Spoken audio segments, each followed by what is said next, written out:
Hey guys, Mac D again. We're at the Frisco Police Station, which is super cool. We're here interviewing Officer Rotello, who has been an officer for 5 years, and he's also in the Army Reserve, but we're not going to talk about that much today. He was in the Reserves for 9 years and he did 1 deployment. But let's jump back to our warm-up questions, and let me ask you, what is your favorite fast food restaurant? Whataburger. Okay, favorite item on the menu? Sweet and spicy bacon burger. Okay, very good. Yeah. What's your favorite holiday? It's got to be Christmas, man. Okay. Classics. Just for family? Oh, family and the spirit of it, and falling off roofs, trying to get back up, put on the lights, and just all the little pieces and traditions of Christmas. It really puts smiles on your faces. That's awesome. Yeah. What's your favorite place you traveled to in the United States? Inside the United States, I gotta go classic and say Disney World, man. Okay. How long ago was that? Oh, we go every other year or so. Oh, awesome. And man, I'm telling you, my kids enjoy it, but I think I enjoy it even more. Yeah. It's awesome. Do you go the same time of year, like in the summer or We anything? switch it up. Sometimes we'll do it in the summer, sometimes we'll do it in the spring or the fall. Have you been there for Christmas yet? No. That sounds fun. Eventually. Yeah. One day, maybe. Alright, awesome. So, let's just jump right into it. Why did you want to be a police officer? Honestly, that's not what I originally wanted to do. Okay. I was going to go and be an actor somewhere. I was going to be the next Tom Cruise. It was going to be awesome. But I ended up joining the military right out of high school, became a parent, married my high school sweetheart, became a dad at 19, joined the Army. It may seem like a good idea. Yeah. And then when I started looking for careers, I really liked the military and the structure and everything that it had to offer, and I wanted to do that on the civilian side with a little bit less sand. Gotcha. So police was the way to go, and I grew up in Frisco, and I went to Frisco High School, so perfect. this is the city that I wanted to work for. Yeah. And I applied. I started off working in the jail, and worked my way up to officer, and now I'm here talking with you. Awesome. So it really is just, it's been very rewarding, and there's no other job I'd want to do. Yeah, so from that process of, so did you have training for the jail, and then you worked your way up? So like, how was that overview? When in the jail, it's really all on the job training. You Okay. get hired in the jail and you work in there. You're not a sworn officer, and you're not a peace officer or anything. After you get selected for police officer, then they'll send you to the academy and in-service training and then field training. All in all, from start to finish, is 9+ months of training. And then after that, you're on your own. Yeah. But it's a long, drawn-out process to get there. Yeah, okay. Do you have a funniest memory from training that you can think of? I'm sure there's a couple. There's a few. We'd always have a good time in training. We'd always chase each other, and because you have to pretend to be the bad guy, and you get you get your handcuffs put on you, and then people getting tased. There's nothing but funny videos of people getting tased and the reactions that they had. Getting sprayed in the face, it was funny now, not so funny then. There was a kid, probably one of the funniest things that happened was there was a guy that got sprayed, got the OC spray in the face, and they tell you, don't use the water because it's oil and it'll run all through your body. Well, he didn't listen. He ran straight to the showers right after he got sprayed, and that oil ran all over his body. And you could hear the screams from all over the academy building, and it was felt bad for him then, but we all laughed about it. Yeah. But there was a lot of good times in training. So how do you get it off then? Best way to do it is just to let it dry. Okay. Stand in front of a fan and let it dry out, and then when it's dried out, use Dawn soap and basically scrub it out. Okay. It's the best thing to do, and it's not fun. Now we know. Now you know. Was there ever a time when you got in trouble and you deserved it? In training, or in training, I tried to keep my nose pretty clean in training. I wasn't going to do anything to jeopardize my job. At that point, I was a family man. As far as getting in trouble in training, not really. I did get in trouble a little bit when I went, at the end of training, when we all graduated, we all went to the same restaurant to, I guess it was Redneck Heaven or wherever it was, and I didn't know what it was, and then I told my wife, I said, yeah, this is where we're going, and she said, you will not be going there. I said, okay, now I know, ma'am. I didn't know going. There it is. Okay. Okay, so then, so you do academy, then what's after that?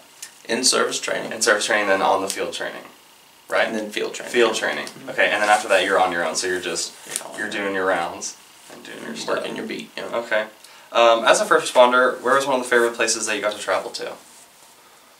As a first responder, we did get to go to Florida for a conference last year, and I learned a lot about the technologies that is offered. It's the IACP conference, the International Association of Chiefs of Police, hold a conference every year in various places. This one was in Florida, and they bring out all sorts of technologies and experts, and you learn more and you connect and you're able to network with other officers. And when you're working for the Frisco Police Department or any police department, a lot of times you get wrapped in, this is what we do and this is how we do it here, and you just assume that becomes the norm because that's what you do every day. That's what you live by. But you go to these conferences and you go to these places and you learn not only is there other ways of doing things, that there might be some better ways of doing things, and there's some technology that can help you out that you didn't even know existed.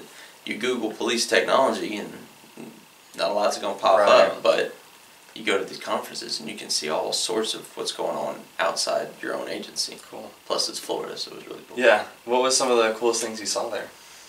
Got to go to Universal Studios for a night, which was really cool. Oh, okay. But at the conference itself, they had this technology that it looked like a big old laser, and you can scan any surface and be able to identify exactly what type of drugs are there, where they are, be able to pinpoint it. It basically did the work of what like a canine dog would do, and it was incredible that type of technology is even out there. Yeah. And you didn't even have to be close to it. You just kind of like an airport luggage scanner. You just walk it past and it'll tell you what it is. It's crazy stuff. And of course they had helicopters and stuff, which was cool. Yeah, that's cool. Yeah, I've never heard anything like that. What is one of the favorite things you get to do as a first responder? First responder, favorite things I get to do. I like going out to the public. We'll go to elementary schools, we'll go to other schools, we'll go to private schools, and we get to talk to the kids. Yeah. And most of the time, the kids are just excited to see you and they're there. Yeah. So you have that opportunity to interact with them. And we do tours of the police department, and so kids will come up and they'll tour the police department. And to get that positive interaction with the youth before they get older and start solidifying their opinions of people, it really can change their perspective on policing, especially in today's world where not all police are looked at in a positive light. Right. It's a good opportunity to show that, hey, we're here to help. And that's why we became cops in the first place. It's not because of the pay or the popularity, it's because we want to help people. Right. And so when you can talk to a kid at a young age and have them come out and see who you really are, it can make a big difference. Yeah, that's great. How do you balance your work and just like your personal life? Difficult. Yeah. You balance it very carefully. When I first started off as a rookie straight in, I didn't balance it at all. I worked as much as I could, and then when I would go to sleep, I'd wake up a couple hours later and come back to work and do it some more. And my family life started to suffer for it, and I could pick up on that. And my wife was getting upset, my kids were missing me, and I was missing them, but I always felt like I was, I'm doing this for you. I'm working, I'm working. Right. But, and that kind of caused some friction. But then I realized that, as important as work is, you've got to stop and take time with your family. Yeah. And when you do take time with your family, don't bring work with you.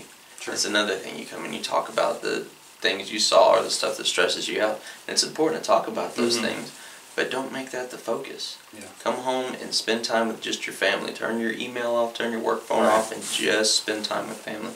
Yeah. And it helps. Yeah. And then when you come to work, be at work. Yeah, that's something that's important to my dad. He's like, if he gets an email, he's like, I'm not reading it. They're not paying me right now. Nope. I'm not doing it. And that's exactly how you have to look at it. That's awesome. Okay. Let's shift gears a little bit. Is there an act occurred in someone else that you'd be willing to share? Sure. When I was on patrol, there was a car that went into a pond. It was a big pond out on the east side of Frisco. Okay. And it was February, it was cold, and of course all the firefighters were asleep at this point. It's 2 o'clock in the morning. And so I was the first one there.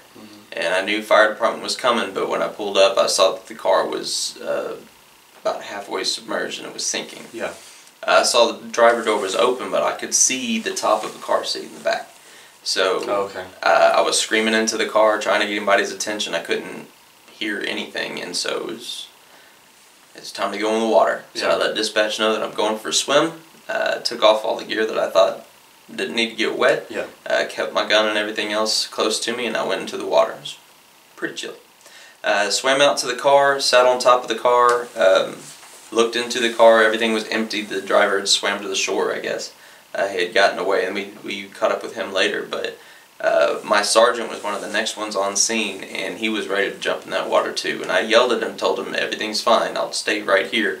That he was pacing back and forth, but he was ready to jump into that water and come after me, even if there was nothing else there to be saved. Yeah. And that just kind of reminded me of, you know, this guy's more than just a supervisor. He's here for me. Some good leadership. It was some excellent leadership. Yeah, that's awesome.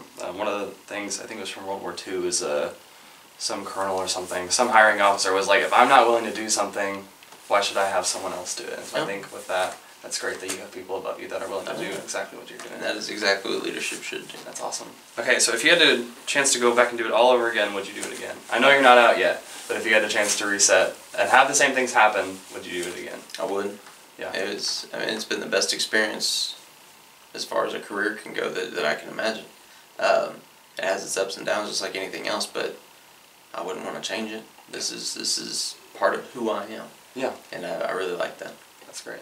What 3 words would you use to describe being a first responder? 3-ring circus. Okay.